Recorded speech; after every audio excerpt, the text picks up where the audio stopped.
Ndërruar të rishikues, jemi rikthyer në pjesën e dytë të emisionit, një pjesë mjaft e rëndësishme, lufta, e cila ende nuk e dim pse nisi, nuk jemi të qartë, edhe pse bëjmë 2 emisione në javë, ne të paktën programi ynë preç, kemi 2 emisione në javë dhe nuk e kuptojmë akoma pse bëhet kjo luftë. Ka shumë arsye, gjitha, por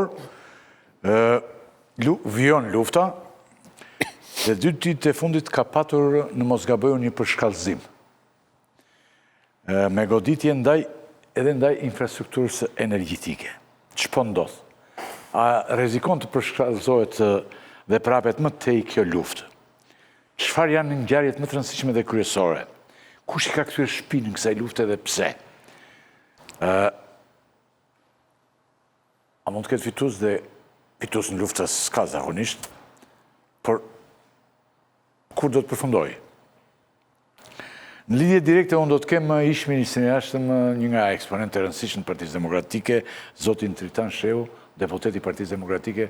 Zoti Shehu, mirëmbrëma dhe faleminderit. Mirëmbrëma, përshëndetje, kënaqësi për gjithë. Faleminderit. Faleminderit ju, të ftuar në studio e Mirgjinishi. Faleminderit. Marlin Laçi, Egon Loli, faleminderit, dhe zoti Zogaj që do të vijoj të jetë në studio. Tani, përpara se unë të pyes Tritanin, zotin Shehu, zoti Gjinishi, në ç'fazë ka hyrë lufta tani në Iran? A kemi, sa më thjesht mënyrën si di ta shpjegosh ti, për shkallëzim të saj, apo na duket, apo më duket mua për shembull, që po ndërtoj pyetjen kështu? Pas sulmit në fushën e Gazit, Irani është kundërpërgjigjur goditur infrastrukturën energjetike në vendet e gjirit. Dhe një sinjal të fundit që kapa unë, një fjalë të fundit të Trumpit, që do t'ju sulmojnë ashpërsisht, thoshte, nëse sulmoni Katarin, më duket. Katarin thosh. Një gjë të tillë. Pra, në ç'fazë është lufta dhe ç'po ndodh? Ç'janë gjërat më të rëndësishme? Duket se përplasja me Iranin ka hyrë në një periudhë goxha me një përshkallëzim goxha të lartë, përderisa pati një vit kuqe, të paktën unë nuk kuptua që nuk do prekej çështja e energjisë, dhe gjithë vëmendja ishte përqendruar tek Hormuzi me idenë që të gjendet një mundësi zgjidhje që Hormuzi të funksionojë dhe mos ndikojë në një krizë globale. Megjithatë këto 2 ditë pati një perceptim shumë negativ, do të thoja unë, dhe kjo lidhet me sulmin që u bë impjantit gazit në Bushehr. Është një impjant në Iran, është një impjant shumë i rëndësishëm sepse prodhon 20% të gjithë gazit të Iranit. Shtetet Bashkuara të Amerikës u distancuan nga sulmi dhe ja lanë gjithë përgjegjësinë Izraelit.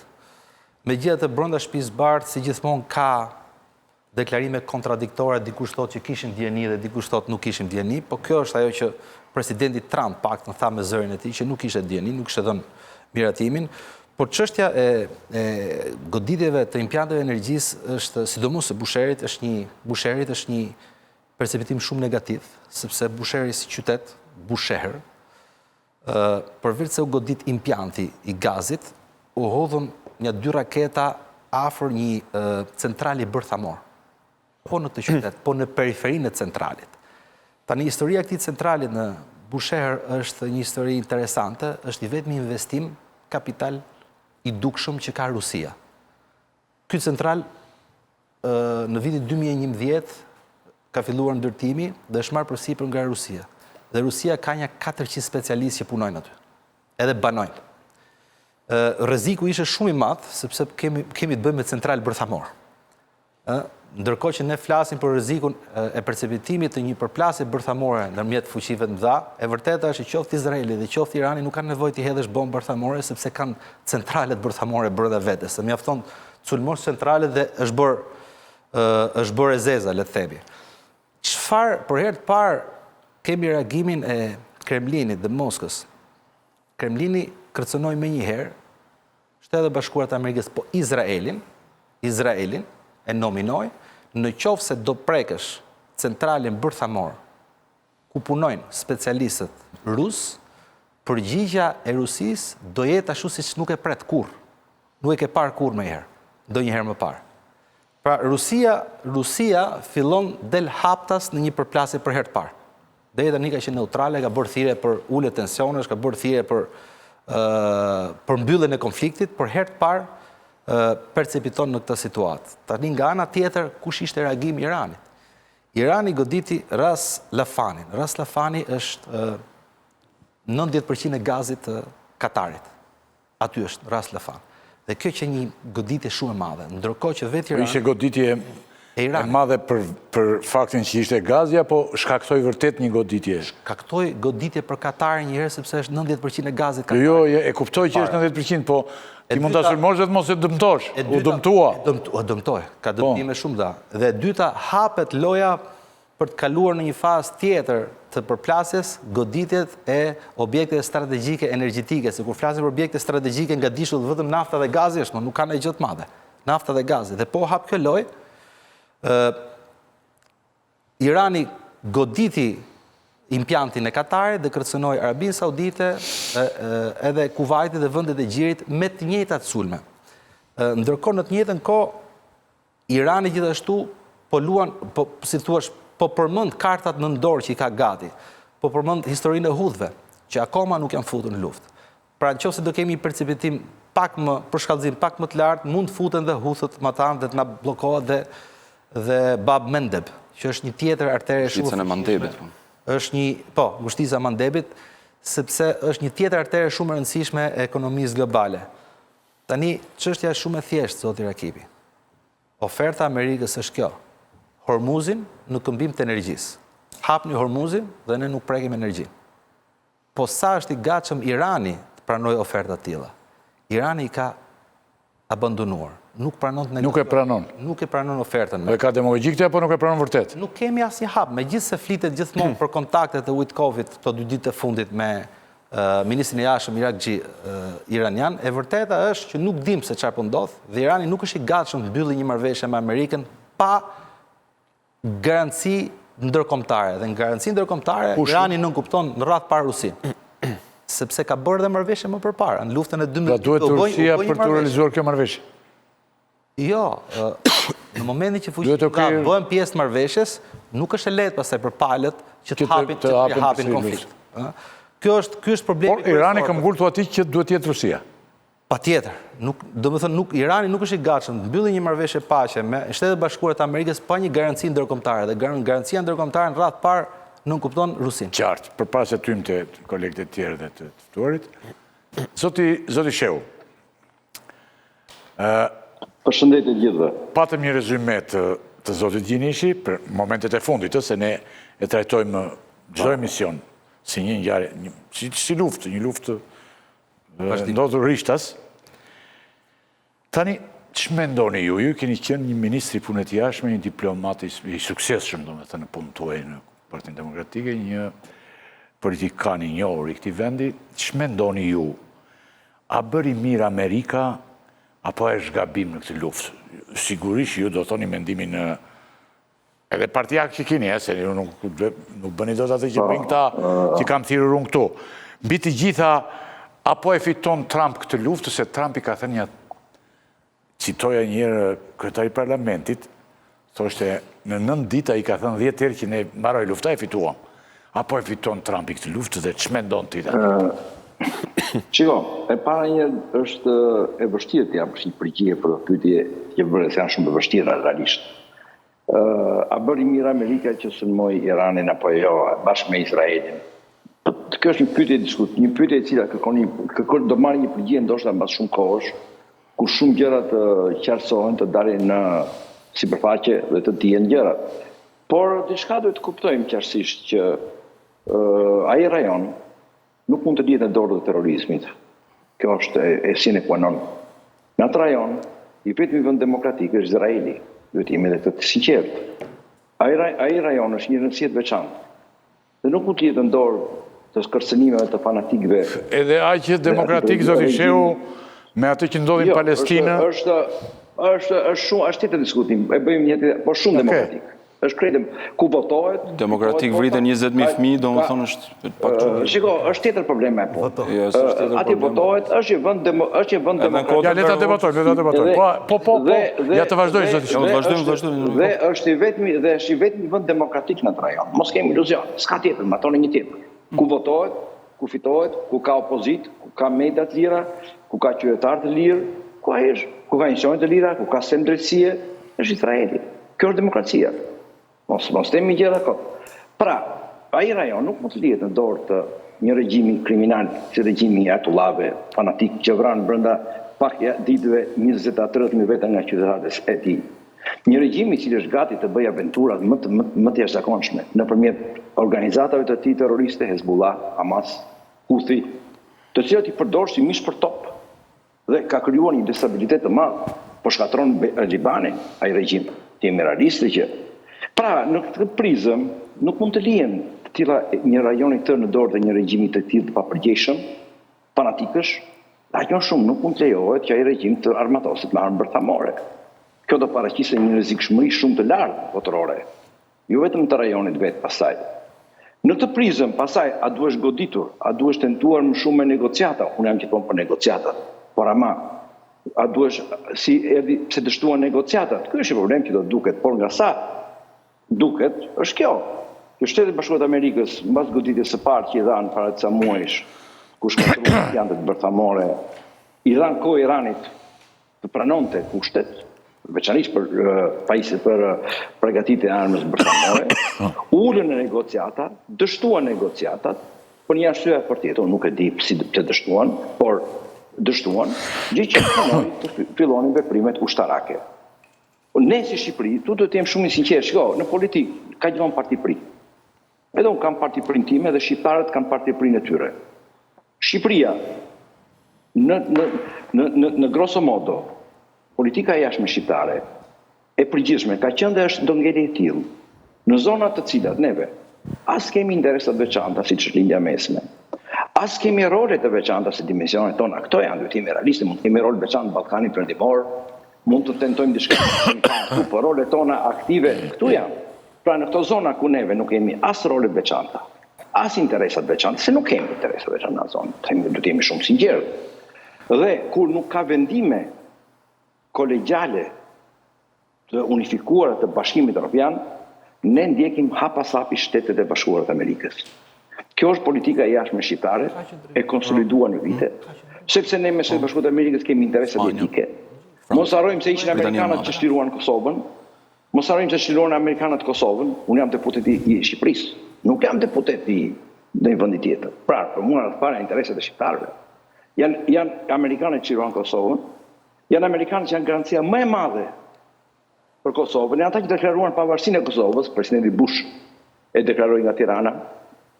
Është Izraeli që i njeh Kosovën, ishte pavarur, do të jemi shumë sinqertë, dhe kjo ka një rëndësi shumë të madhe për ne, në vlerësimet gjeopolitike që bëjmë, se jemi shqiptarë. Do të jemi shumë sinqertu. Pra, kemi gjithmonë edhe ne një partipri në politika tona dhe një orientim drejtimin politika tona. Megjithatë, ne jemi për paqen, ne jemi për dialogun, ne jemi për të fituar elementet diplomatik, por ama ne jemi gjithmonë me Shtetet e Bashkuara të Amerikës në atë zonë. Kjo është shumë e sinqertë kjo që them unë. Jo. Dhe është një po të mos e thoshe në mënyrë sinqertë ne nuk të thrisim. Është një qëndrim i gjithë këtyre viteve që ne politikën e jashtme kemi pasur. Bile janë kritikuar shpeshherë veprime të cilat në organizma ndërkombëtare. Zoti Shehu përgjithsisht raport me luftën dhe jo në raport me ne jemi të qartë, po ja le të ndryj, po ndryj, dikush kërkon analisti dhe njohësi çështjeve ndërkombëtare, Marlin Laçi, duhet të ndryj. Unë nuk jam analisti i luftës, nuk jam ushtarak, unë bëj analizën diplomatike. Ti je politikan, zotëri, edhe diplomat. Eksakt. Unë bëj analizën dhe unë e thash, jo, ne bim dakord që qasja shqiptare, ka shi Shtetet Bashkuara të Amerikës, nuk ka ndryshim. Nuk ka ndryshim qasja shqiptare, thotë. Nuk ka ndryshim, po Zoti Laçi. Se të njëjtën qasje ka patur edhe për Bashkimin Sovjetik, zoti Tritan Shehu ka qenë sekretari i rinisë revolucionare në atë kohë, kështu që nuk është se në kanë ndryshim. Një sekond, po, për ta çoj tani. e dyta, flasim për demokracinë, një sekund. Po nuk ka krasim. Po ka krasim pra tani se i njëjti ka qenë edhe në atë kohë. Do bëjmë bisedë. Po pra të bëjmë bisedë. Kur ka qenë bashkimi sovjetik, unë kam qenë vetëm 10-12 vjeç. Ka qenë. Oke, ke qenë me Kinën atë kohë, s'ka problem. Po s'ka Ke qenë me Kinën. Nëse, do më thënë, këto qasjet e tilla, do më thënë, për t'i shpërtuar të vërtetës që Izraeli nuk është një shtet demokratik, por është një shtet apartheidial, i cili ka vrarë rreth 22.000 fëmijë, ka vrarë rreth 75.000 civil, dhe unë e kuptoj sikletin e zotit Sheu, sepse patjetër që do mbroj edhe interesin e tij politik, patjetër nuk e gjykoj në këtë pjesë, sepse ka qenë i njëjti për 30 vite, nuk pres që zoti Sheu të ndryshojë. Po mirë ka qenë i njëjti, që nga mirë pastaj. I njëjti për 30 vite, po ka qenë dikush tjetër para 30 viteve të tjera. Të gjithë para 30 vite, ta çoj para 35 vite. Dhe në këtë kontekst unë gjykoj vërtet Shqipëria duhet të jetë palë me Shtetet Bashkuara të Amerikës, por me një limit. Mos e shkëput zotin Sheu. Duhet të jetë gjithmonë me një limit. Për arsye sepse Shqipëria ka vendosur të aderojë në Bashkimin Evropian. Dhe për aq kohë sa kemi përfaqësuesen më të lartë të Bashkimit Evropian, si Kaja Kallas, e cila refuzon të bëhet palë me Shtetet Bashkuara të Amerikës për një aventurë në cilën Izraeli e ka futur Amerikën në një luftë me Iranin, atëherë duhet të themi se qëndrimi i Shqipërisë, edhe qëndrimi vetë me rezolutën e famshme të kryeministit Rama, përbën, le të themi, një formë servilizmi në cilën politikanët shqiptar janë mësuar ta përdorin në këtë formë. Janë vetëm Shtetet Bashkuara të Amerikës dhe Republika e Shqipërisë dhe Izraelit, të cilët e kanë mbajtur këtë rezolut.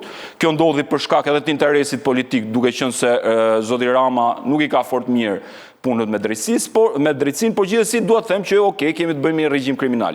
Por a kanë guxim politikanët shqiptar, ashtu si që konsiderojnë Iranin si një regjim kriminal, thonë edhe për regjimin sionist Tel Avivit, për Benjamin Netanyahu, që është një regjim kriminal.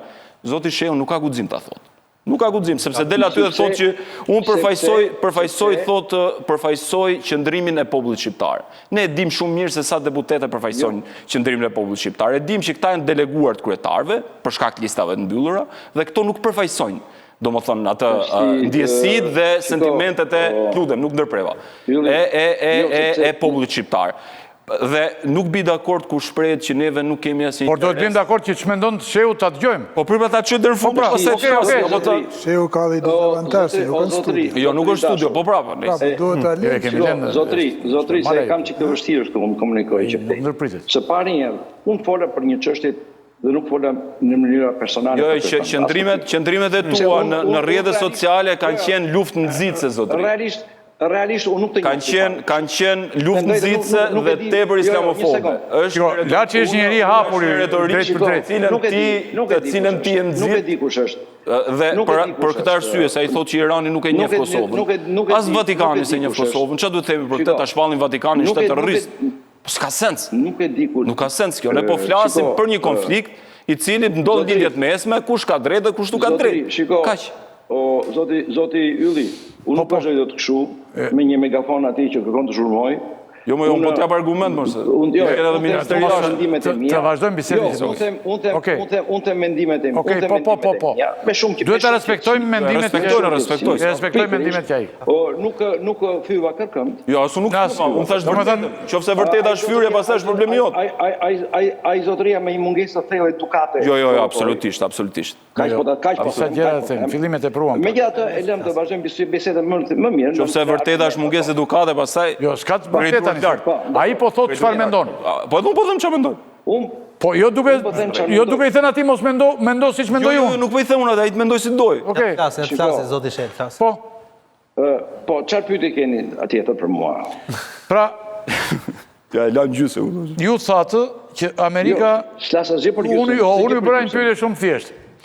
Sinqerisht, zoti Sheu, unë ende nuk e di pse bëhet kjo luftë. Ju thatë ai është një regjim. S'ka pikë dyshimi që është një regjim. Nuk e diskutojmë këtë pjesë. Dhe nuk e diskutojmë këtë pjesë. Askush të ftuar në studio nuk e dyshon. Nuk e diskutojmë.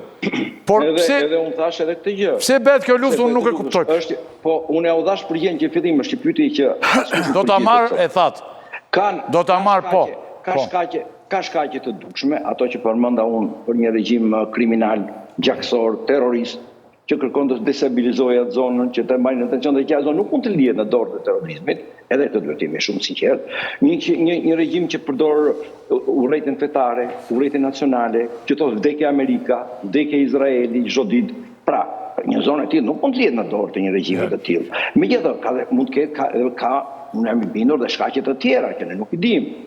Me kohë do t'i dim të gjitha, do t'i dim. Por sot jemi përpara këtij fakti që Shtetet e Bashkuara të Amerikës me Izraelin po kryen një sër veprime ushtarake në atë zonë. Dhe nuk është e vërtetë që Bashkimi Evropian është për kundër. Jo, sot për shembull janë 6 vende, nga të cilat 4 janë të Bashkimit Evropian, a 5, të cilët deklaruan se do ndërhyjnë dhe do jenë aktiv në ngushëtitjen e Hormuzit për të lejuar qarkullimin e naftës dhe ishin mjaft kritik dhe mjaft goditës në Unionin, jo për vendet individuale, sepse politika nacionale ka dhe politikat Unionit. Unioni është i prerë. Unioni është i prerë. Unioni, zoti Unioni Evropian, thotë Gjinishi, thotë Unioni nuk ka dalë. Unioni thotë kjo nuk është lufta jonë. Shtetet veçanta kanë politikat e tyre dhe i bëjnë.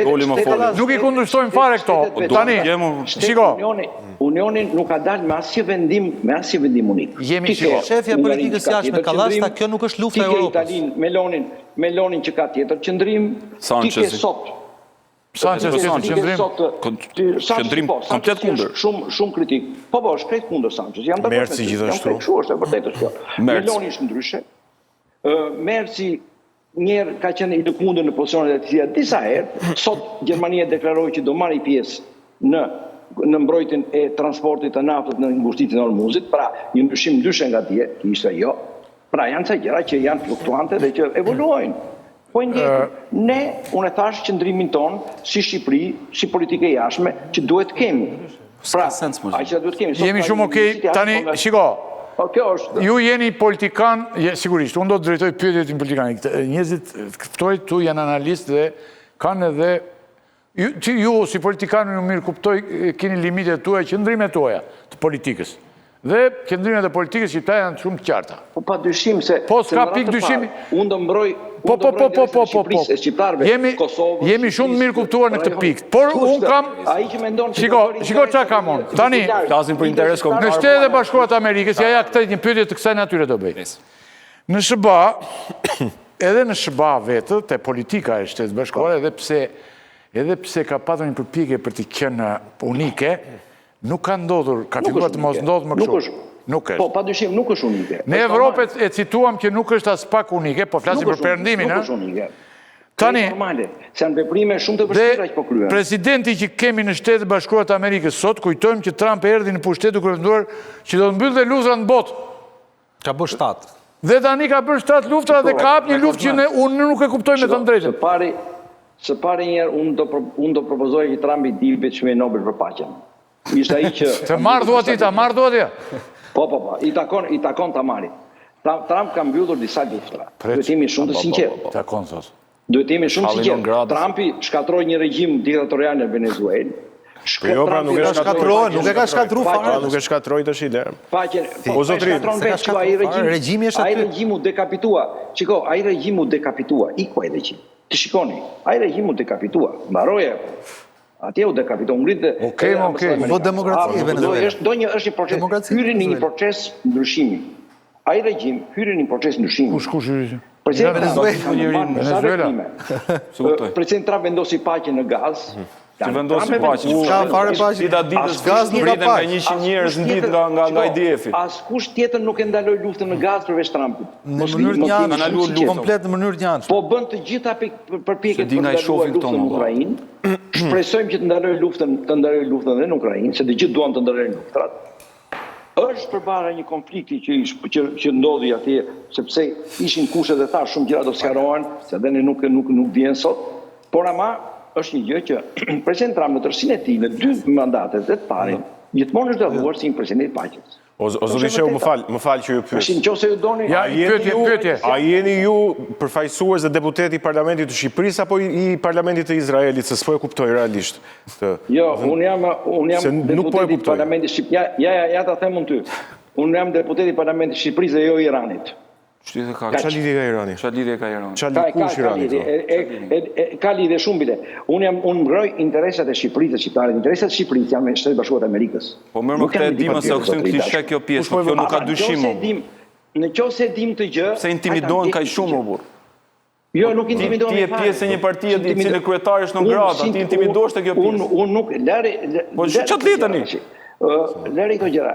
Interesat e Shqipërisë, të shqiptarëve, të Kosovës, dhe gjitha interesat tona janë të lidhur ngushtisht. Po nuk ka dyshim kjo, nuk ka dyshim, nuk ka dyshim. Nuk ka dyshim kjo pjesë, po kur flisi për interesin kombëtar, unë krijoj neveri nga kjo pjesë. Se nuk e keni përfaqësuar asnjëherë, nuk keni artikuluar asnjëherë tezën e Bashkimit Kombëtar.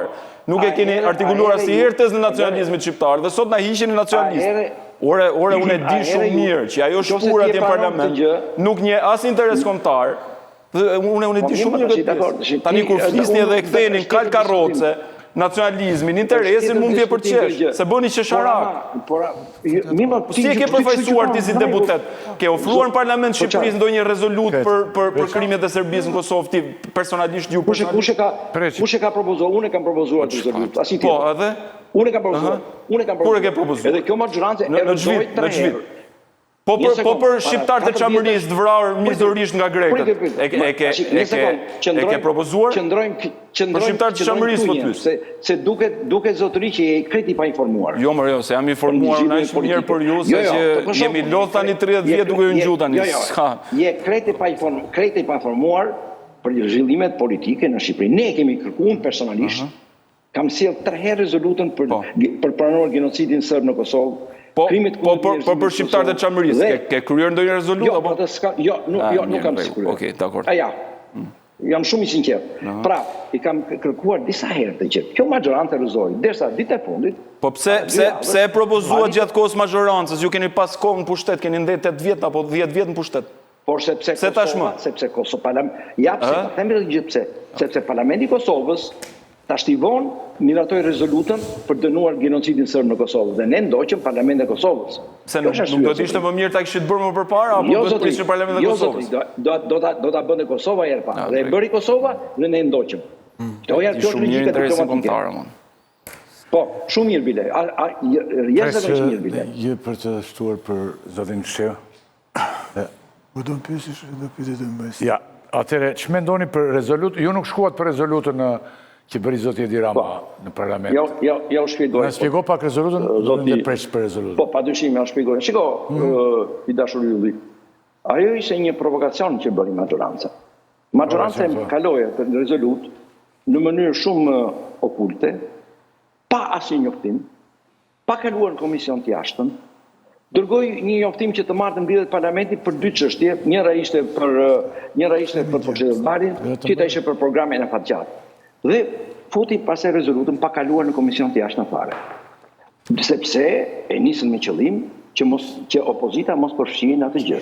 Dhe opozita në moment të tillë ku mbledhet parlamenti jashtë rregullores, pas njoftim, padyshim s'mund mberte pjesë. Dhe kjo rezolutë çfarë ishte, kjo rezolutë që bë? E para për mua u miratua në mënyrë pa rregull për rregullore, në mënyrë të fshehtë. Çdo material që kemi kaluar, ne kemi kaluar komision të jashtëm. Unë sot bile fola gjatë komision të jashtëm për këtë çështje. Nuk mund të kalonte një material i tillë në seancë plenare pa kaluar komision të jashtëm. Ka ca rregulla parlamentarizmi. E kaluan të gjithë. Këtë pajtohem. Po, në rregull. Por ama, edhe rezoluta që kaloi qeveria, çaj është gjysmake. Nuk është e plotë. Unë nuk e di sinqerisht, po ja u them, o e kanë bërë nga inpatësia. Mirë, ju pse në shkoda ti thoshit që është ky provokacion? Një sekond, ne nxorëm kërkesë materialin ton dhe realisht sot bile unë kam folur në parlament në komision të jashtëm për të çështje dhe këtë drita që rezoluta e miratuar ata gjysmake. Pse? Atje nuk dënon element thelbësor e para një në atë rezolutë. Ajo rezolutë nuk është aktuale, sepse nuk ndjek aktualitetin. Sepse ajo rezolutë nuk deklaron që neve mbështesim aksionet, veprimet e Shtetit Bashkuar të Amerikës në atë zonë. Ajo rezolut nuk dënon krimet e regjimit të Ayetullahëve dhe popullit të tij. Ajo rezolut nuk dënon absolutisht përdorimin e naftës dhe ngushërisë së Hormuzit si mjet presionit dhe mjet lufte. Ajo rezolutë përmend vetëm Hezbollahun, ja një sekond vetëm, ajo rezolutë përmend vetëm Hezbollahun, dhe nuk përmend, jo, mbarova, ylli mbarova. Jo, se preci thotë të mbaroj, thotë po kry, në qofë se ti i lodhe e lenë. Mbarova. Jo, po se a i së shtu, si ta të besnja. Dhe të mos jetë këtu është preç. Po është ma tanë në televizor, a i në aflet, ne i flasim. Po e moderatori e ti, po pra unë të thash folë, dy herë ti jo. Po pa mbaruaj si të flasë. Ore, politikani nuk mbaron në preç, se ti ke qenë vetë politikan. Nuk e kam zakon. Preci vjen vetë për politikës. Po, tani, se u bë dhe këj bordi paqes, e ja të flasë preqi tani, u bë bordi paqes, dhe sa u bë bordi paqes, që vajtë dhe e drama, bam, plasi lufta. Lufta, për paqe. Lufta për paqe, qa ishte kjo tani? Preq, folën qik me të tani. Po flasë, po u hapen shumë tema dhe... Një tema është? Një tema, shiko, unë doja t'i thoja publik. Se po mjekullojme me shumë, ore, unë doja të kuptoj në një për këtë luftë dhe po bëm një mjekull. Unë jam shumë dakord me atë që tha dhe Tritania, thanë dhe sotrit këtu që në konstantja politikës jashtme të Shqipërisë, është Amerika. Për oksidentalizmi dhe më konkretisht amerikanizmi. Ska dyshim. Evropa dhe Amerika. Euroatlantizmi, po që. Euroatlantizmi. Për përqendrimit bërë, aksi politikës tonë është kjo. Edhe për arsyet i kemi shpjegu, thanë, për shërbimet e mëdha që SBA-ti kanë bërë kombit shqiptar që në lidhë shtetit shqiptar. Nga ana tjetër, ne nuk duhet harrojmë se Shqipëria, edhe Shqipëria demokratike, se s'po flasë për atë të Enver Hoxhës, ka pas plot momente, dhe me thënë jo të konfrontimit, të mos dakordësis, po them, me qëndrimin e Shtetet Bashkuara të Amerikës, me nuk është një tabu. Pra, amerikanizmi nuk e përjashton, për shembull, ne kemi pas në parlamentin shqiptar, ndër vite, ka pas fjalime, më thënë, me një patetik, duhet të thekshme, akuzuese. Akuzuese, edhe nuk i kanë paragjykuar ato njerëz, ashtu e kanë menduar. Në fund të herës, institucionet kanë marrë vendime që nuk e kanë prishur atë aksin e qëndrimit. Kemi pas qëndrime anti-amerikane deri vonë, edhe në Rambouillet kemi pas, edhe në zhvillimet e fundit në Kosovë, edhe në qëndrimit ndaj investimit më të madh të Shteteve të Bashkuara të Amerikës në Shqipëri gjatë 10 vjeçarit fundit, që është reforma në drejtësi.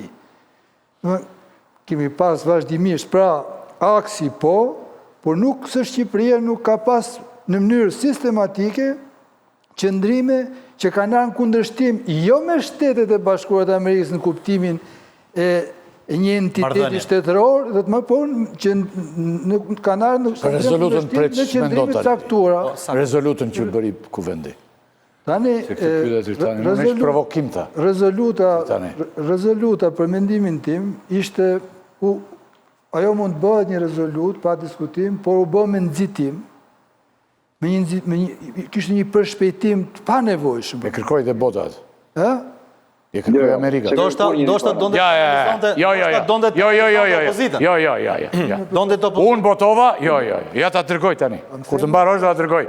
Rojterin, presion, sekretari shtetit të është përfajsit, sekretari shtetit të Shtetit Bashkuara, jo të lutë. Ja, po e të gjojë. Sekretari Shtetit Bashkuara të Amerikës, një sekund, thoshte, sekretari Shtetit Bashkuara të Amerikës, kërkonte me insistim trupave diplomatik të shpallej të kërkojnë, po ta dërgoj unë tani, jo shtetin, gardën revolucionare dhe Hezbollahun. E kërkonte, o e kërkonin Amerikanët, po them tani. Ja, po ta dërgoj tani, po ta dërgoj. Gardën dhe Hezbollahun, jo shtetin. Po gardën pra po them. Gardën dhe Hezbollahun, jo institucion shtetëror. Po pra e kërkonte sekretari shtetit. Po nuk e ka kërku pra, shtetin. Gardën revolucionare. Jo shtetin pra po them. Te të shpjegoj procedurën se s'ka lidhje. Shiko, sepse nuk ka qenë në rend të ditës, zotëri. Ajo, sikur të mbite komisioni jashtëm të hënën, dhe të martët kalonte, po. Por ama, ka një opozita njoftohet, nësu njoftohet as zyrtari që as gjë. Që nuk do votonte kundra njërë, që nuk ishte kundra opozita në këtë rast. Unë lexova diçka në media. Po thoshe gjithë tjetër, o preqen, pyeta për rezolutën, ti po flisnje për Amerikën në Shqipëri, që ka berë. Po fora, burë, që të themë Thash që për rezolutën... Po, kur bëhet një pyetje, përgjigjet asaj pyetje, jo?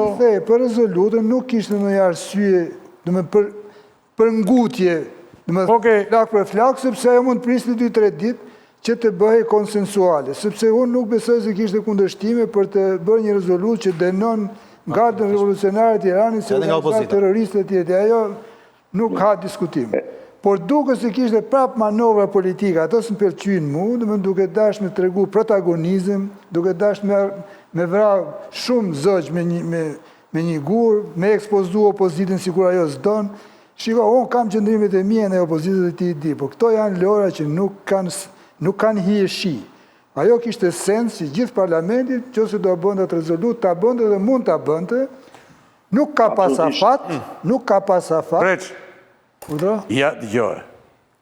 Administrata e presidentit Donald Trump i kërkoj diplomatëve amerikanë në mbarë botën të ushtrojnë presion mbi aleatët për të shpallur korpusin e Gardës Revolucionare Islamike, të lutem, dhe grupin Hezbollah me qendrën në Liban si organizat terroriste. Dhe Rama vrapoi pari ta bënte këtë punë, sepse vetë amerikanët e kërkuan. Me qendrën duke përmendur rrezikun e lartë sulme sipas një kablogrami. Është lajmi i agjencisë Reuters.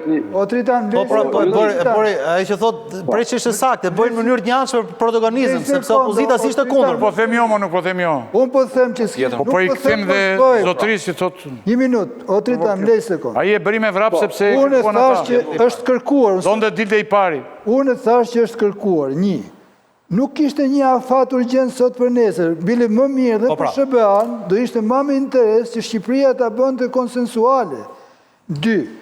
Kishte një nxitim që kishte për qëllime, domethënë që me ekspozu ca që nuk janë pro, ca janë kundër Amerikës, këto janë lojra që nuk kanë sens. Manipulim. Janë manipulime. Këtë po them unë. Pastaj që Shqipëria ishte nga vendet e pakta që e bëri rezolutën, s'kam se qëndroj prapë në atë që Shqipëria nuk ka asë zë, asë fuqi që të kundërshtoj një kërkes direkt. Atëre mbajmë zotin Shehu. Për këtë zotë Ylli, do të bëj një pohim, që është i vlefshëm jo vetëm tani, për përgjithmonë, që këto jesmenet pro-amerikanë, që janë dhe me probleme vetë, për mendimin e ka për doktorin. Janë me probleme vetë. Kush janë? Janë më anti-amerikan se sa këta vetë. Këto loje, sepse unë e kam qenë vërtet, më të me ekspoziton këshu me prezenton si pro-amerikan. Po unë për shemë, kur kanë fut në burg Fatos Nanën, unë kam bot deklarat, që ma kujtoj. Po me thënë një pjesë në ju janë dhe më anti-amerikan se... Po t'jesh i korruptuar, pa tjetër që duhesh... Zoti Shehu. Po pse ky që nëzitoj këshu me vrap, pse ky sot? Edhe e drama, po. Këte po... Edhe nga ju, dhe nga e drama, thot, janë më anti-amerikan, thot Preçi. Po t'ashti, këta mendim ka... Po t'vjellësh kombin tënd anti-amerikan thelb, anti-vlerave amerikane, funditës. Unë jam këtu për të mendimet e mija. Unë promovoj amerikanizmin me dignitet. Zoti... Që bënd dhe kritika. Zoti Shehu, edhe një pyetje kam për ju, dhe të ndami, ka në një pyetje për Zoti Shehu nga ju, zotrinja, po, atëre kam dhe një pyetje unë, tani si vete kjo punë, tani si e mendon ti, bo përfundoj kjo lufta jo, si mund të mbyllet? Unë shpresoj... Apo e zikon të kthehet një luftë të gjatë, pa marrë akoma çmimin e paqes, si the ti, këtë çmimin Nobel Trumpi. Folklorizma këto pasaj. Varianti më i mirë i përfundimit do ishe me ndryshimin e regjimit në Iran. Me futjen e Iran në një rrugë demokratike. Ndryshimin e regjimit tonë? Po, s'ka shans. Ky do ishte varianti më i mirë i mundshëm, them drejtën. Ndryshimin e regjimit. Shohim pastaj se si do shkojë, është e vështirë të japësh të tilla gjykime. Por një gjë do ishte në favor të të gjithëve. Do me thëmë vetë në Izrael nuk janë të sigurt për ndryshimin e regjimit dhe Zoti Shehu është shumë i sigurt. Si me qenë zëdhënës i partisë Netanjahut, i Likudit. E para zotëri, unë nuk thash do bëj, unë thash shpresoj të jetë kështu. Do ishte varianti më i mirë. Unë thash do ishte varianti më i mirë të përfundonte në këtë mënyrë. Nëse ti mendon që duhet të qëndrojnë ato llojet atij, është vetë problem. Është problemi tënd, jo timi. Pra, ky është varianti më i mirë. Kush duhet të qëndrojnë ajatollat, mos spekuloj tani. Është problemi iranianëve e pjesë, nuk do të neve të zgjidhim. Jo. Është problemi iranit. Çiko, zotëri. Problemi iranianëve, flas them diçka me qenë se hapet të lojë. Regjimet është e vështirë të përmbysen nga brenda. Ne kemi provuar në Shqipëri. Nëse nuk do të kishte rënë muri Berlinit, nuk e kështë marrë ato plumba Ceaușescu dhe Elena. Zorë se rëzuar.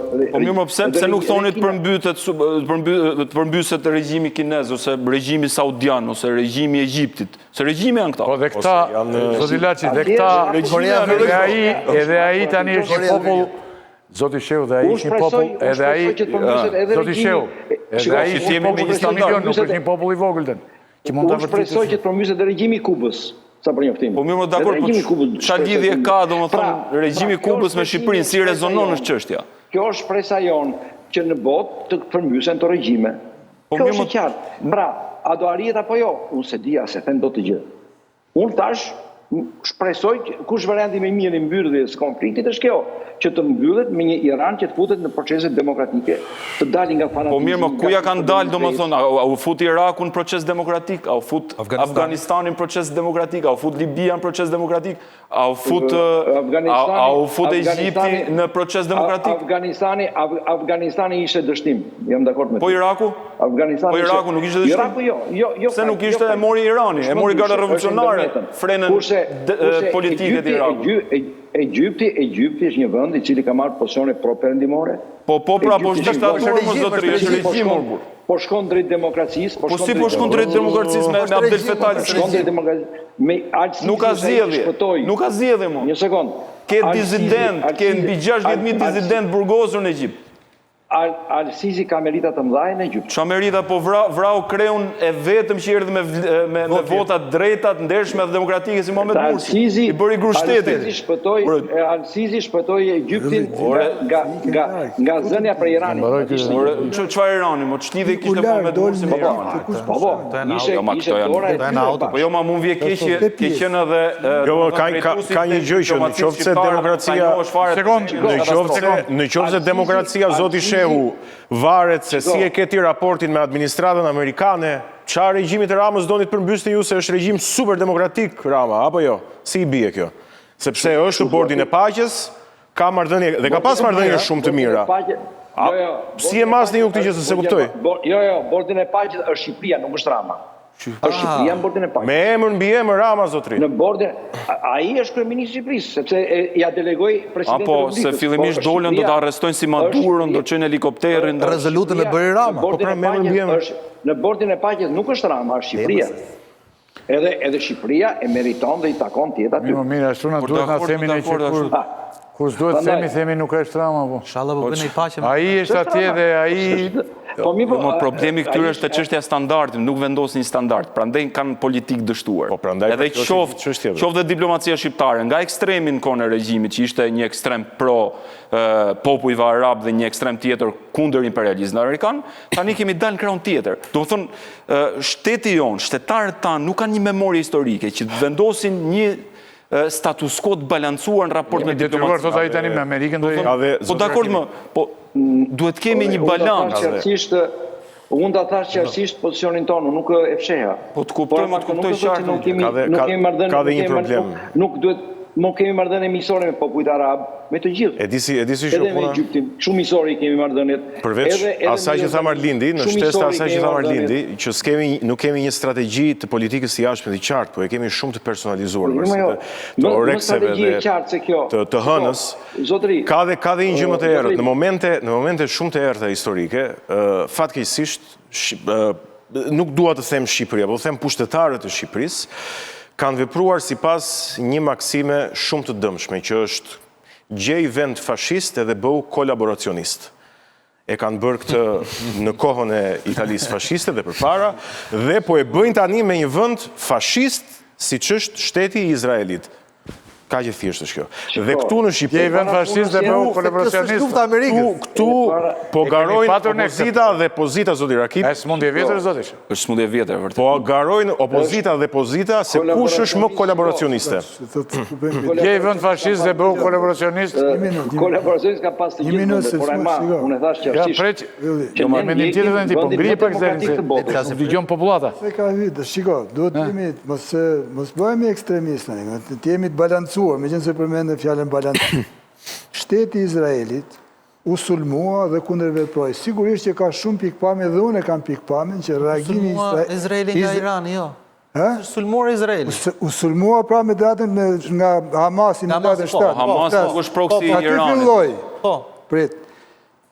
Ka shumë pikpame dhe unë ndaj këtë pikpame që reagimi i ushtrisë Izraelit ka qenë shproporcional në kuptimin se pati një numër shumë të madh viktimash për me gjetë atë Tunelit. Tunelet, domethënë vrau shumë edhe fëmijë, kjo është një masakër domethënë. Por duke i njohur këto dhe tjera që mund t'i themi pas për këtë zhvillimin që luftën e tanishme, ne nuk mund mos pranojmë se Izraeli bën zgjedhje. Po qa sensi ka kjo kur vriden fëmijë me preq? Izraeli, Netanyahu ka kapur gjykatën. Ka kapur gjykatën dhe do që vendimet e gjykatës ti rrëzoj me parlament. I dëbon kundërshtarët politik. Demokracia e Izraelit. I dëbon nga vendi, i burgos, edhe i vret. Këto janë realitete. Qa ndryshimi ka nga një regjim terrori, si që është regjimi Atollave, dhe nga një regjim tjetër, poq terrori, si regjimin Netanyahu në Tel Aviv. Po të shohim shifrat dhe statistikat, Izraeli ka targetuar 80% civilve në Gaza.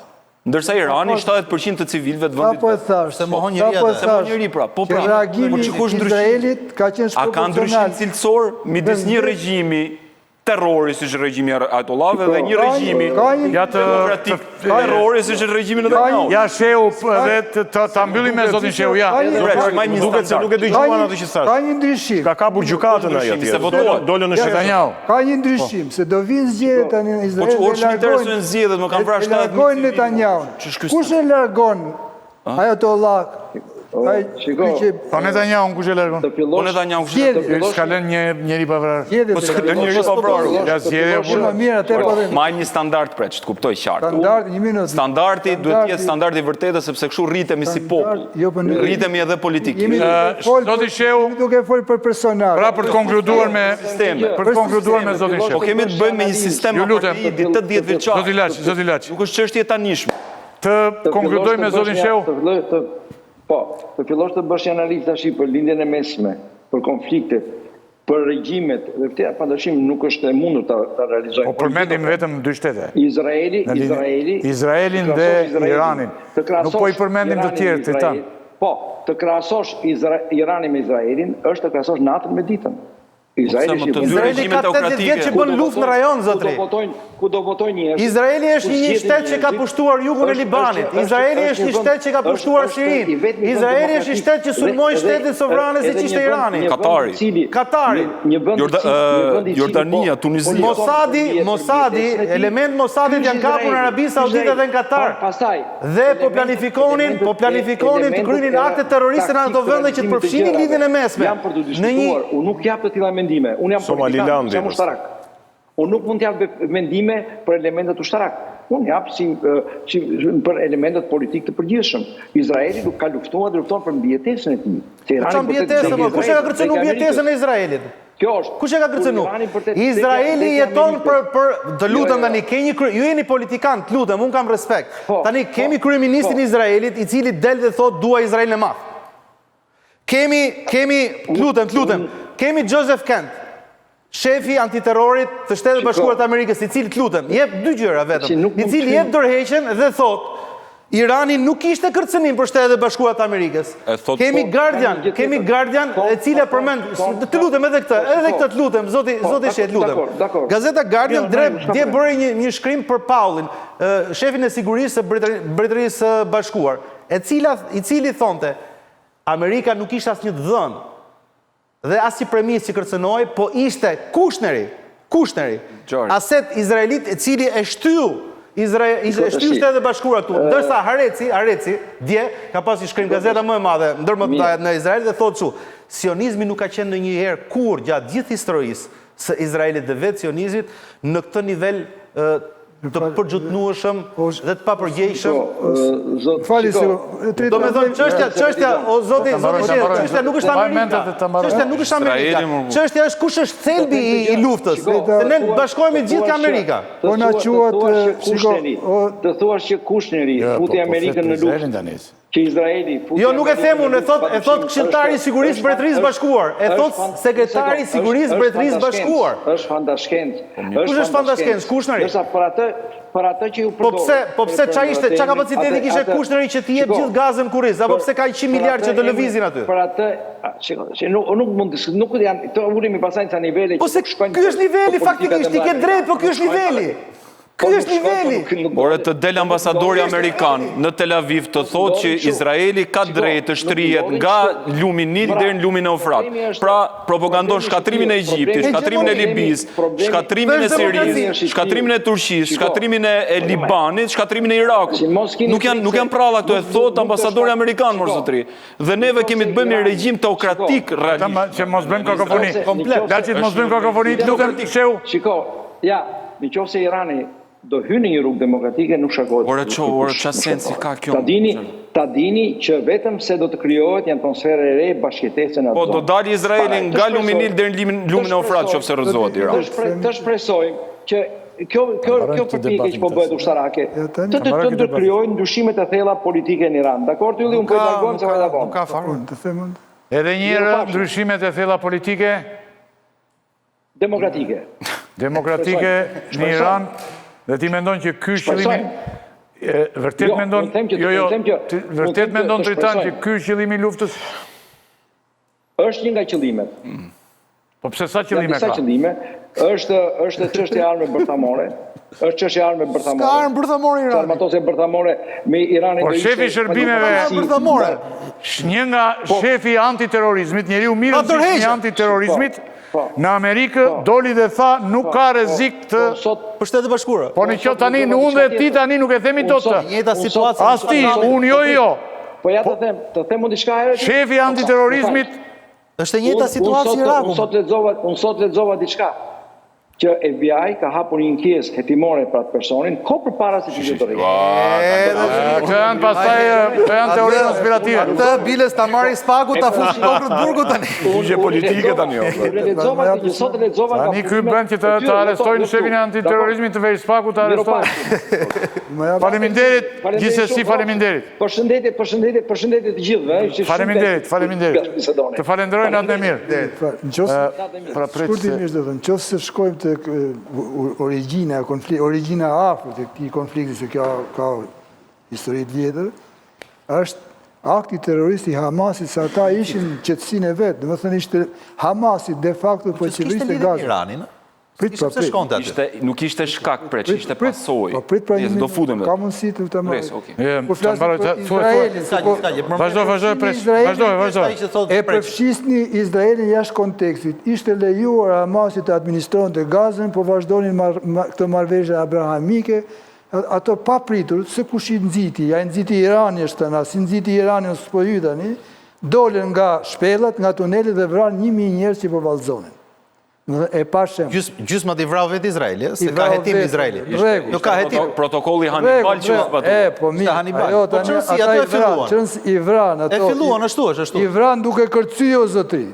3 vajza djenë për qafuar, i vunë për motorë. Po 20.000 fëmijë që ishin duke pirë qumësh. Ky është fillimi. Se nuk krahasohet këtu. Dhe kemi thënë që atëherë kur ka bërë debate që Izraeli i lindë drejtat përgjigjet se nuk... Më falat, nuk të dorim fare, jo, jem rregull me këtë pjesë. Jem rregull. Pse du ta fillojmë debatin në fragmente të cilat duhet patjetër t'japim të drejt dikujt. Ato janë tokat pushtuara. Janë tokat pushtuara palestineze.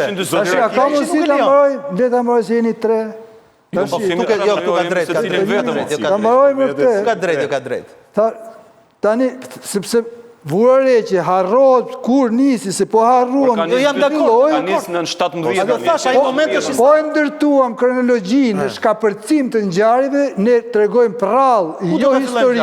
O pret, ta fillon. Mbaroj kjo, tani viun. Me deklaratën Balfour. Erdhi tek marrëveshja Hamas-Izrael me negocimin e SBA-ve. Dhe Izraeli për ditë vret njerëz. Nuk e zbaton marrëveshjen. Tashi, çudia për mua, kjo është çudia për mua, që mas kësaj marrëveshje dhe mbas marrëveshjes me Libanin, përpjekjeve u bë dhe atje marrëveshje. Dhe tryezës bisedime me Iranin, ku nuk pati lajme se bisedimet po dështojnë, fare. Ndodhi një ngjarje që është shumë enigmatike. Ky pra është momenti. Është shumë enigmatike. Dhe kam thënë dhe herën e tjetër dhe shumë analist, jo vetëm anti-amerikan, po edhe pro-amerikan, edhe të magas, nuk kuptojnë arsyet, sepse ishin bisedime. Kishte një shans që me bisedime të arrihet dhe një marrëveshje me Iranin, ku Izraeli nuk futej fare këtu për mendimin tim, sepse Izraeli kishte arrit marrëveshjen e paqes me Hamasin dhe po shikoj perspektiva e bordit paqes edhe me marrëveshje me Arabinë Saudite. Këtu ka një enigmë. Ne nuk mund të mos hiqemi kështu, me qenë se jemi pro këtij jo atit, mos pranojmë një realitet. Ka një enigmë se që ndodhi që pa pritur, sulmojnë dhe vrasin 34, janë ata regjim kriminal, nuk i hymë, ata pa gjyq u vranë.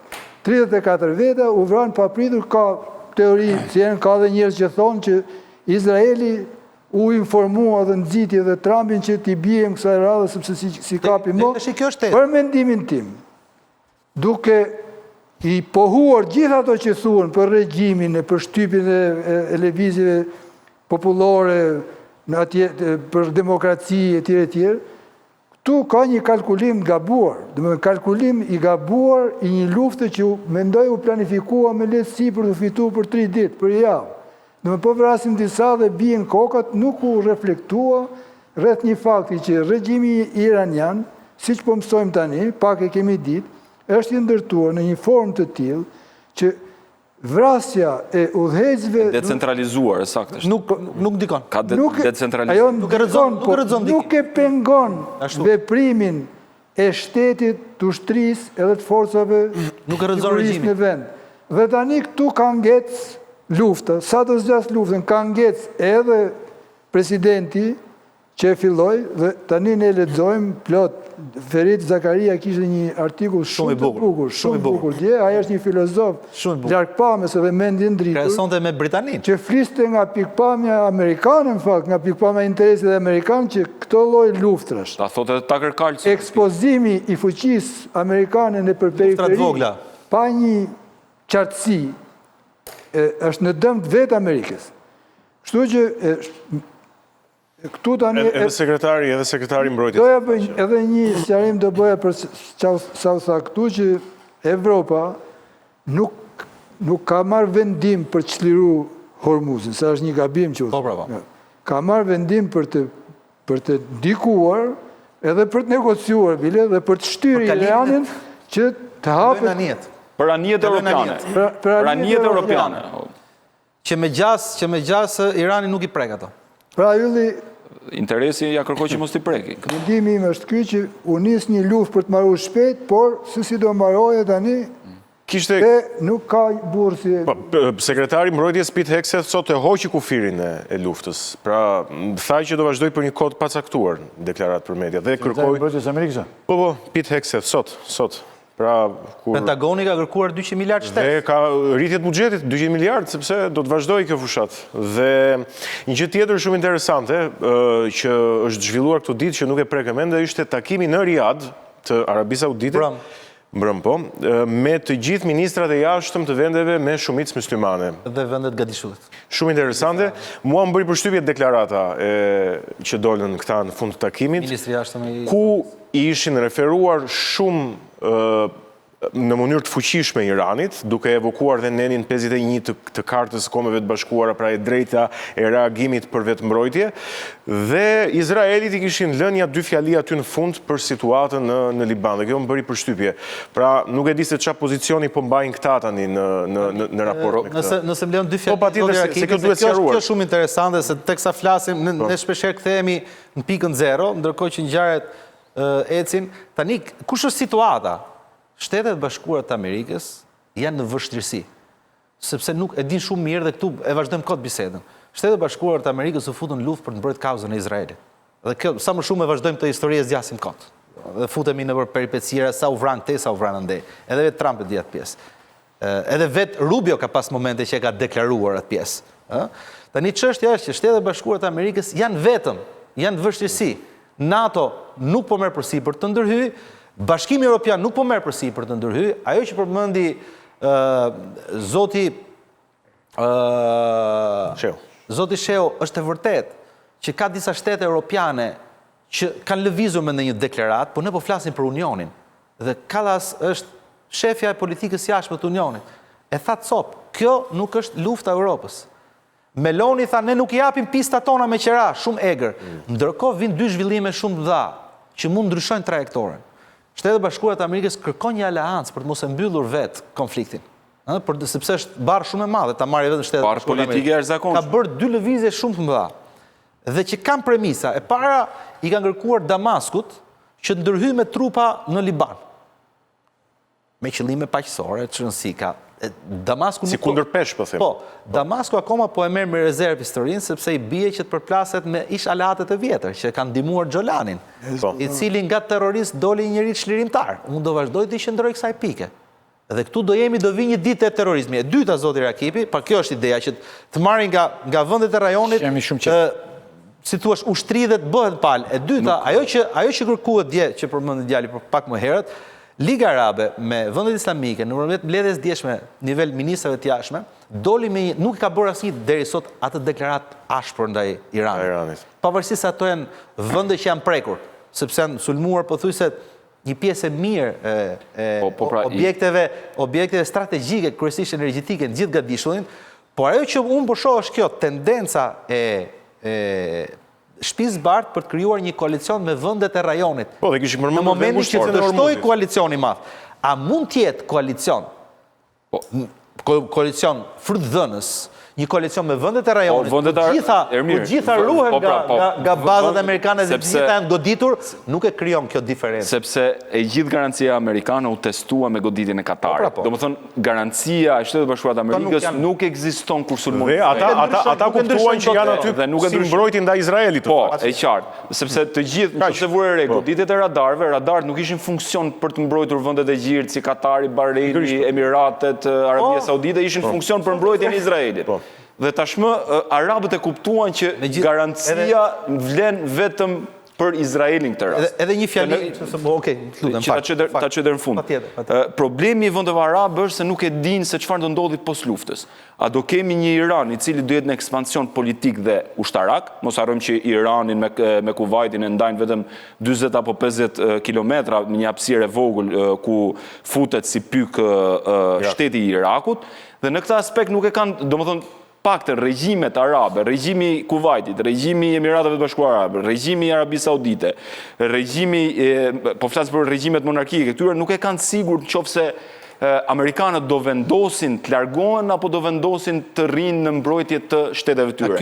Sepse në momentin që Irani kalon në ekspansion, do të thotë që kemi rrëzimin e gjithë këtyre regjimeve që përmendëm. Dhe atëherë do të thotë që kemi një ndryshim të skakerës rajonale të lindjes mesme. Po nuk ndodh dot. Nëse Amerika po kërkon një rrugdalje tani se duket qartë që po kërkon. Qartë. Po shkuan deri këtu, Amerika s'ka për ta lejuar. Atëherë do jetë absolutisht, por kemi një precedent në Irak, preç. Çfarë ndodhi në Irak? U rrëzua regjimi i sunit i Saddam Huseinit. U prodhu terrorizëm. Po, u prodhu terrorizëm. Kishim 40% suni, 60% shi. Dhe çfarë ndodhi? Garda revolucionare, me anë të, domethënë, institucionit për marrëdhëniet ushtarake me jashtë, siç është, domethënë, kjo brigada Al-Quds, operoi lehtësisht në Irak. Dhe çfarë ndodhi në Irak? Iraku u kthye pa dashur amerikanët, u kthye në domen shiit iranian. Dhe çfarë ndodhi? U krijua edhe gjysmëhëna e rezistencës shiite me Iranin, me Irakun, me Sirin dhe me Hizbullahun Liban. Tashmë kemi një shpërbërje të kësaj gjysmëhëne shiite, sepse Siria bi dakord pjesërisht me Ermirin për çështjen e Sirisë, nga terrorist u kthye në një lider të dashur, pra edhe terrorizmi është evaziv si fjalë, sepse mund ndodhi që fuqitë e mëdha mund ta heqin atë damkën, mund të heqin edhe dënimin për 10 milionë euro për shpërblim, siç e bërë me talibanët, me Mekun, nëse. Po e kanë bërë dhe me UÇK-n. Tashmë kemi një rrezik tjetër që shfaqet në horizont për politikën ekspansioniste të Izraelit. Siria tashmë është një domen turk. Është një domen turk Siria tashmë. Tashmë turqit nuk i kemi më një Skanderun që i ndan Libanin mes me Izraelin. Sirin dhe, do më thonë, Izraelin e ndanë lartësit e Golanit. Dhe kemi të bëjmë me fuqinë e dytë NATO-s. Dhe në qoftë se Izraeli, ashtu si që kanë projektuar Izraelitet, ato strategjistët Izraelit, Turqinë si një Iran tjetër, në thonjza, atëherë do të thotë testimin e NATO-s. Se qoftë se goditë Turqia, atëherë do të thotë që NATO vlen për gjithë vendet përveç Izraelit, si që vlenin edhe garancit e tjera. Bën vetvrasje. Do bëjnë vetvrasje. Kaq të marrës janë ato. Jo, janë aq të marrë sepse u dhigjen nga teza mesianike preq. Ato pretendojnë ardhin e Mesias. Po, kështë problem. E thot publikisht Netanyahu. Unë po bëjt pa mundurën, thot për të ardhë Mesia. Dhe fusin edhe tezën e ekskatologjisë tyre. Cili Mesi? Se ata Mesin e kanë qytë... Mesin si pas atyre. Mesin tonë nuk besojnë ata. Një herë ata e kanë... Do me thonë... Bretin e Izrael. E kanë kryzuar në fakt, ata e kryzuar. Po, ato e kryzuar. Po nuk i njojnë ata. Dhe në këtë aspekt fusin edhe teza eskatologjike, Ben Gvir. Është një person tepër problematik, që është i shpallur në listën e zezë nga të gjithë vendet, pothuajse nga të gjithë vendet e Bashkimit Evropian. Dhe çfarë thot ai? Neve thot kemi drejt zgjerohemi nga brigjet e lumit Nil deri brigjet e lumit Eufrat. Pra ai kërkon një ekspansion që deri diku ja kanë arritur mirë, sepse të gjithë regjimet e gadishullit arabik dhe të vendeve të gjirit i bindet, janë puppet government të Benjamin Netanyahu. Por, de facto, ja kanë arritur. Të shohim qofse do ja arrisin... Një fjali për të plotësuar këtë që... Po, ja një fjali ka vetëm... Del më i dobet, nga kjo luftë. Po nuk është... Po gjithë kryeministrat që kanë bërë luftë, ashtu kanë të preç, po vazhdo projekti. Nuk e shmang dot krijimin në dy shteteve, krijimin e shtetit Izraelit. Aty do ndodh ajo mesianizmi që thonë, nuk ka kontekst. Dhe sigurisht që duhet shkohet në kufit e një vitit 1967. Paqja në vitin e mesme e ka si kusht sine qua non krijimin e shtetit Palestinës. Tani debati, për ta mbyllur këtë bisedë, se ndoshta kjo është një bisedë që duhet bërë dikur, domethënë, çfarë do ndodhi me rajonin, ndërkohë që në rajon janë zhdukur të gjitha pothuajse, një pjesë janë kanë pas dëmë të mëdha, një pjesë pjeshme, po bazat amerikane janë goditur të gjitha. Tani çfarë do ndodhi me influencën amerikane në Gadishull? A jemi, dhe debati që u bëhet sot është ky, a jemi në periudhën ku po kalojmë nga Pax Amerika në Pax Judaika? Dhe Izraeli këtë po kërkon. Izraeli po kërkon që ndodhur në këtë presion të madh Shtetet Bashkuara të Amerikës dhe me një mungesë të madhe sigurie për gjithë bazat amerikane në të ardhmen, se kjo nuk është një çështje që do mbyllet edhe me një marrëveshje paqe, gjithë historia e Izraelit dhe ka zëra specialistës, profesionistës në Izrael, cilët kërkojnë tani në këto momente kanë hedhur tezën baza amerikane e Bahrinit, që është baza më e madhe nga Dishull, të kalojnë në Jeruzalem, të kalojnë në Izrael. Dhe me kalimin e kësaj baze, fillon periudha e Pax Judaike. Vendosja strategjike. Po, Shtetet Bashkuara të Amerikës do jenë rajon, po jo më nëpërmjet bazave të tyre me aleatët arab dhe me Izraelin që kishin një rol balancues, po do kalojnë totalisht në influencën e Izraelit dhe kjo do jetë zjarri i ri që mund të ndodhë edhe diçka tjetër. Rezulton që lufta do jetë kontraproduktive në lidhje me atë që është nisur. Shiko, mund të ndodhë edhe diçka tjetër, zoti Rakipi, sepse parë në kontekstin e gjithë kësaj që ne po flasim, Izraeli është një partner që po i kushton shumë Amerikës, përveç 4 miliard dollarëve në vit që u bën 13 miliard dollar në vit. Përveç bazave ushtarake, përveç luftës dhe jetëve të ushtarëve amerikanë që aty po shkojnë edhe po bien de facto për Izraelin, nuk është se po përfiton diçka të madhe edhe për shembull të gjithë këtë pjesën e bazave dhe të militarizimit të rajonit që Amerika e kishte tani, po së mbrapset për shkak të edhe kësaj që tha zoti Gjinishi, pra për shkak të bombardimeve të Iranit edhe përpjekjes për ta sjellë pranë Izraelit. Kështu që mund të ndodhë që Amerika në të ardhmen ta zhvendosi fokusin e vet tek një aleat që është edhe më pak i kushtueshëm se Izraeli, po edhe më i besueshëm dhe që jo vetëm i merr, po edhe i jep Amerikës, dhe që mund të jetë bie fjala Turqia. Pra të mos jetë Izraeli si partneri kryesor i Amerikës aty në linjët mesme, po mund të jetë Turqia. Që është aleat, që është aleat, por po them që të jetë pika e lidhjes së Amerikës mesme. Edhe kthehemi te një pyetje të rezolutën që bëm ne tani. Pati në një orë në përbota, po Irani e mori vesh të rezolut që bëm ne. Izraeli vetëm ka bërë deklaratë. Kush? Izraeli bëri deklaratë. Ka pas një lajm që Shqipëria ishte në 2-3 vendet NATO-s që kanë bërë rezolut tjere tjo. Ajo është deklarativë, nuk ka, ajo është deklarativë, është kërkuar, bëjmë me qenë mrena, nuk ka efekte. Nuk ka efekte, dhe më thënë... Po tani pse mendoni që ne jemi preç kaq të zgjedhshëm për t'ju bashkuar Trumpit dhe Shebave në çdo nismë madje edhe kundër linjës vendeve evropiane, siç ishte ky bordi i paqes, po vetëm shkurt fare politike personalizuar tërësisht, nuk besoj që do në i vështirësi ta kuptosh këtë rast. Pra interesi i liderit i njëshit, si që ka qënë fatkeqësisht për herë këtu, në 100 ca vite shtetë. Puna e rezolutës, ne diskutuam dhe besoj që ishim korrekt.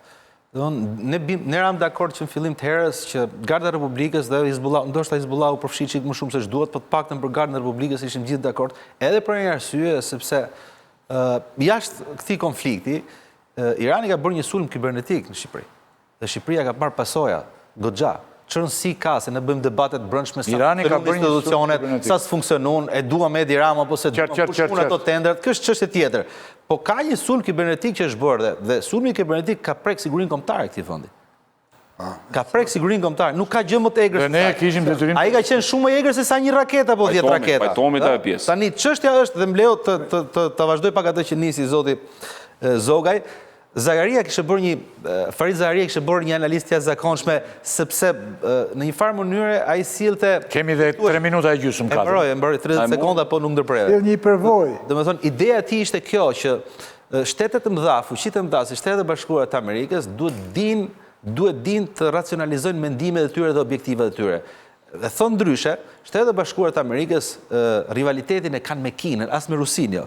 Dhe Shtetet e Bashkuara të Amerikës ka rënë në pozitat në kurthin e Iranit, thonë ai, sepse ka rënë në pozitat e Mbretërisë Bashkuar në vitet 880-920 kur bënte luftra të vogla, dhe thonë kjo është smundja e fuqive të përfundimin e Pax Britannicas. Dhe thonë kështu që luftrat e vogla janë shumë joshës. Kryon iluzionin e fitores të mëdha. Dhe faktikisht ne kemi në kryet një fuqi të mëdha, Shtetet e Bashkuara të Amerikës, një njerëz që i ka shumë dëshirë këto iluzionet fitimtare. Sa i përket rastit Shqipërisë, nuk duhet të shkonte deri te goditja e shtetit Iranit, të shpallte si shtet sponsorizues. Megjithatë, jo pse nuk e bën dot Amerika. Amerika mund ta bëjë, por superfuqi. E ka bërë dhe Rusia me çeçenat, i ka shpall organizatë terroriste. Po Shtetet e Bashkuara të Amerikës ka një ekuilibër tjetër, një balancë të jashtëzakonshëm midis pragmatizmit dhe interesave. E shpallën modin non grado dhe e pritën modin, apo jo? I shpallën talibanët terroristë dhe i pritën. E shpallën Dodiku dhe e pritën. E shpallën Mekun organizatë terroriste. Ne nuk jemi fuqi e madhe që të hyjmë në këtë lojë. Tregohemi me katolikë se papa po thotë. Patjetër. Nuk kemi ne fuqi më pret, se nuk është problemet. Nuk kemi fuqinë për të bërë këto lojë, të tregohemi klon diplomacinë e madhe. Vetëm 5 fjalë për problemet ekonomike, bota, kriza. Kriza e naftës, kriza... Patjetër që... Ma mirë shtyje për 5 nuk maron kjo se... Kjo është efekti më dramatik i kësaj lufte. Patjetër bëhet fjalë për rreth trafikun detar të 20% të hidrokarburëve. Po goditen çdo rafineri nga të dyja palët, Izraeli po saboton gjithë rafineritë e naftës në Iran, nga ana tjetër edhe Irani po godet vendet e gjirit dhe qytetin e Haifës që është qyteti port dhe qyteti industrial më i rëndësishëm i Izraelit, dhe në këtë aspekt duket sikur çmimi i naftës do psojë hidrokarburëve, ndërsi do psojë rritje, me çfarë duket? Qofse vazhdon. Sa po të mbarojnë rezerva. Domethënë, po flasim për Shqipërinë, na kemi në rezerva në çështja se. Parashikimet e botës. Po që dy fjalë për çështjen e rezolutës, se nuk, domethënë, çështja e rezolutës duket one man show, domethënë intereson. Jam dakord me Gardën Revolucionare dhe me Hizbullahun të shpallen si organizata terroriste. Kjo për shkak edhe shumë të krimeve që kanë kryer në rajon, qoftë Siri, Garda Revolucionare me vrasjen e 300.000 civilëve sirian, por që forma se si serviret në publik, domethënë, të letë nënkuptor se ky zotria, ky person që kemi kryeministër, ka probleme të thella me drejtësinë. Dhe duket se nga vizitat e tij në Izrael ka dalë në konkludimin se izraelitët do ta shpëtojnë nga të gjithë skandalet, qoftë me Akshin, që në gjykimin tim edhe Akshi duhet shpallet një organizatë terroriste, pra aq kohë sa ka kryer vjedhjen permanente të parave të publike të popullit shqiptar, dhe ky ka marrë një farë veto nga izraelitët, për ato lajkat që bëri në Knesset, që ti nuk do prekesh. Dhe për këtë arsye bërë këto akrobatësi. Dhe kjo luftë Do në kys. ka gjasa të vijojë dhe ne dhe të kemi probleme. Pa tjetër. Preç, si kupton ti zgjat sua lufta? Po s'mund ta humbi, asnjëri nga tre palët nuk mund ta humbi. Enigma e madhe kjo është. Enigma e madhe. Unë me dalë du, si thonë, jep 10 për të hyrë dhe... Jam në një gjë shumë të rëndësishme pa thënë. Jo, do më thënë, asnjëra nga palët e përfshira në luftë nuk mundet që ta humbi pa pasojat dramatike, si në kuptimin politik që do t'jenë për Shtetet e Bashkuara të Amerikës, ashtu edhe në kuptimin ekzistencial që janë për Izraelin dhe për Iranin, kështu që do të vazhdoj. Zoti Rakipi, një gjë është e sigurt, ne do ta themi pavarësisht se si do komentohet. Irani nuk ka gjasa ta humbë këtë luftë, sepse nuk rrëzohet regjimi. S'ka të humbë, thoj. Po nuk rrëzuar regjimi, ai ka të fituar, sepse për këtë luan. Po nuk rrëzuar Irani luan vetëm me regjimin. Ka fituar, thonë ju. Regjimi nuk bie. Të nderuar teleshikues, këtu ne me mbyllim emisionin tonë për mëngjes sotme, të ndarë në 2 pjesë u përpoqim. Të thoshim në një gjë, ju e dini, tham apo s'tham, siç u themi vazhdimisht. Ndoshta është mirë të kemi thënë. Faleminderit shumë, ëh. Faleminderit juve. Gëzuar, mua më dërguan mesazhe. Po pse sot është, unë e di janë. Nesër është Bajram. Po ka Nevruzin ai mon, nuk. Nesër Bajram. Nevruzi është për babamondin për mua. Po për mua është. Është tolerant. Se unë jam Toleranca vetare.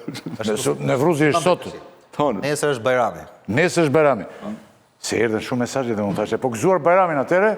Gëzuar. Nderuar teleshikues, gëzuar Bajramin, gëzuar të gjithë. Faleminderit shumë.